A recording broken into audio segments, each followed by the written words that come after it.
Today in the shop, we are tooling a bird. This video in particular, we're gonna be tooling a mockingbird, but all the same principles for this mockingbird you can pretty much translate into almost any other bird. So if you have to tool a parrot, a cockatoo, a flamingo, a turkey, a chicken, all this stuff translates pretty dang accurately over to any bird you're gonna tool. So let's jump into it. All right, you guys, if you know me, you know I have a weird fascination with birds. I love birds. Growing up on a chicken ranch and owning pet cockatiels and like pet finches and pigeons and turkeys and geese and ducks and all kinds of birds. Always had a weird fascination with birds. So I figure if I'm going to talk about figure carving an animal, let's start out with the bird. So here we have our carving set up. I'm not gonna go into carving. You should have your bird artwork set up. If you see, there's not a ton of details, some important feathers and then some, little scratch marks here and there on it. Just like anything else you would tool, you want to get the carving done nice and crispy, and we are gonna jump straight into it. So, like most toolings, we're gonna make sure that our carves are beveled nice and solid.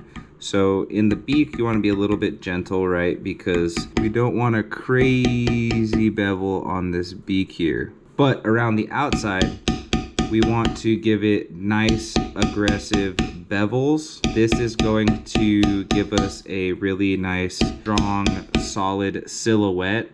As you can see, already that bird looks like, the top of this head looks like it's freaking jumping off the surface of the leather, which is always a good tell sign of a good tooling, especially when it comes to like animals or drawings or figures. You want them to look like they're popping off the surface of the leather, not like they're part of the surface of the leather. At least in my opinion, you want your toolings to look like they're popping off the surface. That's kind of the whole point of making things tooled and three-dimensional, right? See, I'm really knocking these in there. So you can see this upper portion of the bird, and then we got this leg coming down here. Quick interruption. YouTube has notified me that literally 80% of you guys who watch my videos are not subscribed. So please hit that subscribe button. We are trying to hit 3,000 subscribers by the end of 2023. I'm not a full-time YouTuber. I am a leather crafter who makes videos in his spare time, just trying to put out some extra content for you guys. So please hit that subscribe button, like this video, share it with a friend, do what you can. Most of these videos take 5 or 6 hours to make, between filming it, editing it, making a thumbnail, all that stuff. I don't get paid to make YouTube videos. I just enjoy doing them. So in return, if I bring you any kind of value, whether you laugh, you cry, you learn something, whatever it might be, please hit that subscribe button. Now back to the video. And as you could hear, we're kind of tapping these lines a little bit softer because we don't want them quite as hard as the outer lines. And what we're gonna end up doing here is kind of getting this stuff out of the way of our tooling. So I'm gonna come in here, bevel this leaf real quick. Okay, now we got this leg here, which is kind of hard to see down in the mess of all this. Now these tail feathers, I'm going kind of gentle too. It might kind of sound like the same pressure because I'm using a larger beveler, because these are kind of large lines. Any little bit of time you can save on these figure carvings, the better, because you do end up wasting quite a bit of time, or at least spending a lot of time on little details towards the end.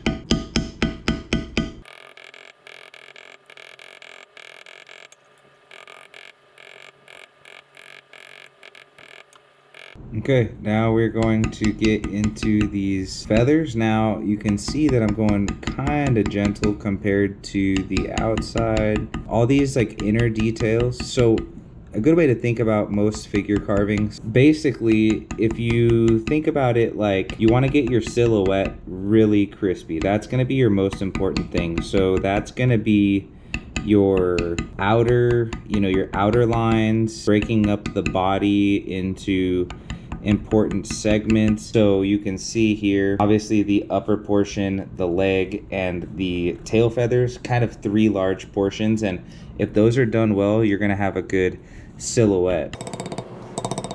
And these lines could be beveled with a molding tool or a modeling tool if you wanted to, but I'm always in the camp of hard beveling as many lines as you can, because hard beveling lines is going to make your tooling last longer, which is always good. And if you gotta tweak some things here, tweak some things there to make it look a little bit more realistic and a little less wonky. If you have any wonky spots, then always take those liberties if you think it's gonna look better. You know, I'm a total jackass, and this is the wrong direction. So just like I said, you gotta pay attention and use your own discretion. So right there, you just watched me totally make a mistake. So I gotta bevel these lines the other way, and now I have to double bevel the lines on this side so they look good. So I'm gonna gently tap these lines.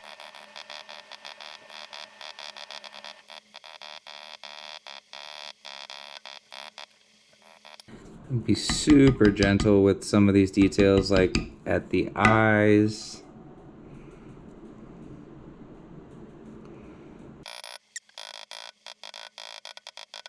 So because these figure carvings can kind of be, you got to be delicate with them.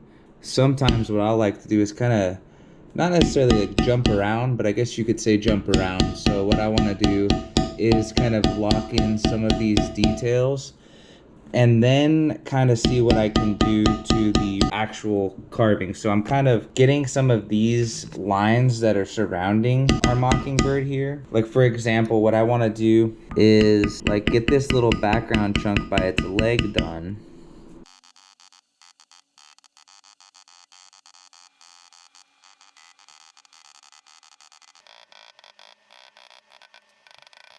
Okay, so sick, here we go. So what I want to do is give this tail feather a spine or a quill. Huge thing with birds, if you want crazy detail, feathers have these lines in them. I'm sure everybody knows what feathers look like, and they see that every feather has texture. So whenever you can kind of zoom in and get that level of detail out of a figure carving, that's when you're gonna really get that kind of wow factor pop. Most of the time these lines are kind of at a angle as well, so that's what I'm doing here with I'm using a hair tool.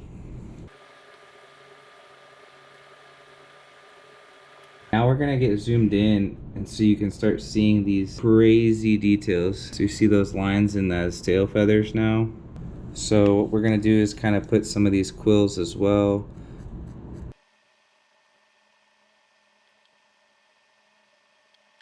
Especially for birds, this is your best friend, a tiny mule foot tool.